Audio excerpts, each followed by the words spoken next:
So, good morning mga kayanggans. Meron tayong bagong problema dito sa tricycle natin, sa ating motor. Ayan. Mahina po yung kuryente niya na pumapasok. Nanggagaling po dito sa, ayan, dito. Ignition coil po yata yan. Papunta rito sa spark plug. So, pinaayos natin ng isang araw. Ganun uli. Malamang palitin na puro yung pulser. Ano ho yung pulser niya? Ayun. Yung part na yun, yun yung pulser.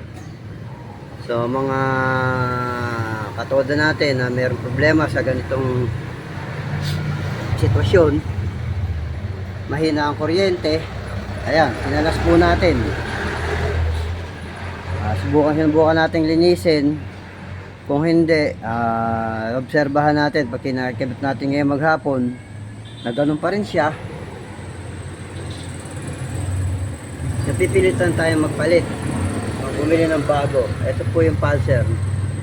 Yung pinakabakal po na yan na pin, kumukonekta po siya dito sa magneto.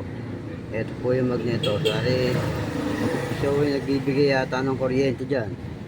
Malamang siya, konektado siya rito pag ikot niya. So ito, yan lang muna mga kayanggans.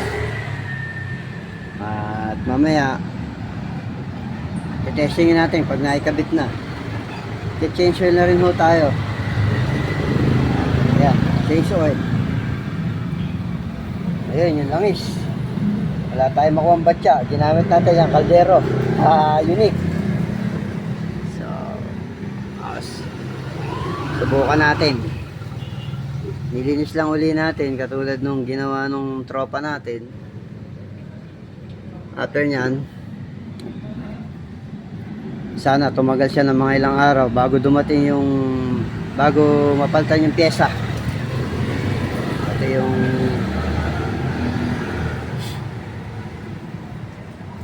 magneto.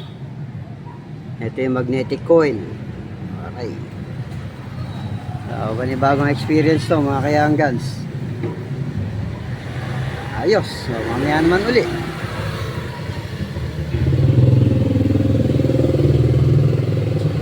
Ayan, yung pulser na yan. Yung original po niya, napalitan na. Pangalawa na yan. Pag nagpalit ulit tayo, bali pangatlo na. So, mamaya naman po ulit ibang video. Okay.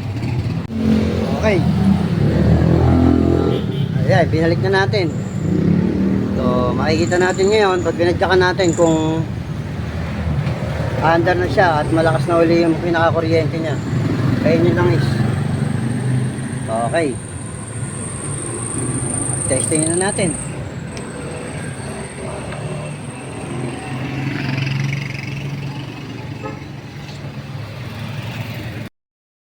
Okay, good morning mga kayanggans. Duduktong natin to dun sa ginawa nating isang linggo, yung pulser. So ngayon, ito naman po. Ayan, kinalas po natin siya. Kalas-kalas. As in talagang ang dumi, eka nga. Ayan o. Magpapalit ho tayo ng knuckle bearing. Ayun yung gulong nya. Yan, pinagawa natin ng isang araw. Bago na ho yung rim nya. Yung last video natin na ginawa, butas na ho. Hindi natin napakita. Okay na ho siya. Pati rayos. Ngayon, ito naman ho yung project natin. Yung araw na to, ayan. Dumi. Pero okay lang. Kung mapapansin nyo, ayun na ho yung knuckle bearing. Pinapit na ho natin. Ang dati hong nakakabit dyan ni ball bearing. Eto, itong dalawang ball bearing na to. So, bakit ho natin pinalitan? Malakas na po yung kalog. Pag pinabayaan nyo ho yung kalog nya, Magkakaroon ho siya ng gatla doon sa ilalim. Yung pinakailalim na yun. Parang kinakain ho ng bearing yung bakal. Pati din ho dito sa taas. Brad, set up ka ah. So ayan, ayan, kabrad natin. Alright. Pamasyal. So ayan, ay install na natin. Kadaan ka ba sa tindahan? Isang tindahan. Doon sa may tabi ng barangay kay Mrs. Dadaan din. Kuha mo ako ng Sige lang. grasa. Grasa, tsaka Oo, grasa lang. Nasa maliit na pouch. pinalitan mo na to bago. Bago na O, yan. kasi ibabaw ilalim eh, no? Oo, pati ilalim yan. Ang ano mo palang bearing, ay knuckle pala yan. Nakil yan. Ay oo, knuckle din yung akin eh. Oo. Kamali nga ako, dapat binili ko yung sa'yo eh. Sinasabi mo sa akin isang beses na ano, Oo, dati. eh mabilisan nyo kay ano eh. Ako rin nagkabit yun eh. Oo. So, ayan, yung ginamit natin bearing, yung sukat.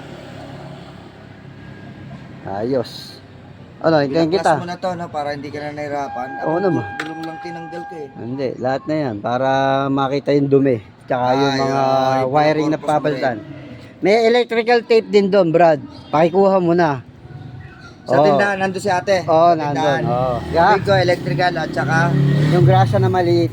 Yung grasa tigbe lang. 20. Oh. Ayun. sige. Tulungan tayo ng kabrad natin. Si Brad Bill. Again, thank you ta, Brad. Ha? Salamat. Okay. Kinabit na natin pero kakalasin uli natin dahil lalagyan natin ng grasa. Wala kasi isang grasa eh. Kahit pa paano, ayun. Tulungan tayo. So, ayun lang muna. So, kamukha na sinabi natin kanina, ito yung gamit natin dati. Meron siyang issue, katagalan. Masyadong mabilis kumalog. O, ayan. Ayan yung pyesa na binaklas natin. Pati yung telescopic natin, may problema na. Ayan, may tagas na po siya. Kabilaan po yan. So, next week, yan naman titirahin natin. Ito muna tayo sa kopa. Sa knuckle. Ayan, mga pyesa. Good morning po sa lahat ng subscriber ng Young Guns. So mamaya naman huli yung video pagka gawa na, pagkakabit na talaga. Okay. Thank you. Babalutin pa ho natin yan, yung mga kalas-kalas na takip ng ano na yan, ng mga wire. Babalutan uli natin, lilinisin, pupunasan. Alright. Mamaya, baklas uli. Para malagyan ng grasa. Sandali lang naman po yan. Okay, yan ang pinakamagandang project natin. So far so good. Post po muna. Mamaya uli. Good morning po sa ating lahat. Tuloy natin yung video. Ayan, kinalasuli natin. Ayan, ito na yung knuckle na ipinalit natin. Pati yung ilalim, yun. So, ito na ho siya. Ayan, yung pang ilalim at saka yung pang ibabaw. Naging issue talaga yun. Dati, pantay ho yan. Ngayon, nagkaroon na siya ng kanal. Sa sobrang gamit ng ball bearing na nilagay natin dati. Kumakahid siya ng kumakayod. Tapos, ito tong pati po ito, nagkaroon na rin ng tama. Kaya wag niyong babaliwalain. Palit kagad kayo pag may kalog. Ayan. Ayan yung tama niya. May kanal na siya. Buti lang, hindi masyado pa malalim. Kapraso pa lang. So, nagpakuha tayo ng grasa. Electrical tape para dun sa mga wiring kanina na babalutan natin. So far so good.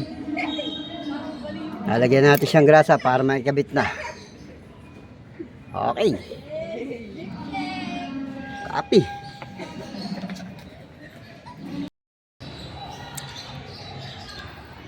Okay. Ayan na. Naikabit na ho natin. Medyo maganda-ganda na yung laro niya. Wala na siyang kalog.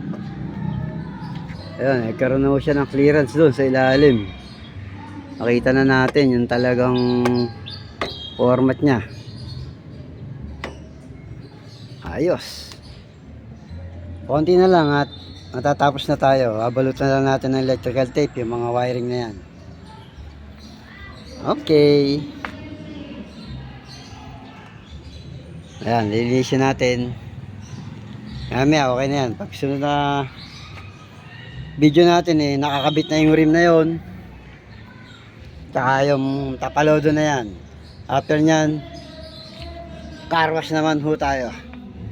Para medyo pogi siyang tingnan. Patanggal yung mga langis-langis. At dumi, nakakapit sa kanya. Alright. Yes. Okay, nagpalit na ako ng bagong rim. Unahan pa lang. Ayun pa yung likod. Tapos nagpalit ako ng kopa. Kaya baklas-baklas siya. Ayun yung dati luma. So matatapos na ako, kinakabit ko na. Good morning. Okay, so far so good. Naikabit na ho natin lahat. Eto na. Okay na siya, naikpitan na natin.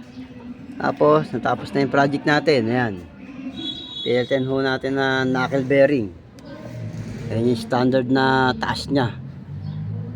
So, wala na rin po siyang kalog.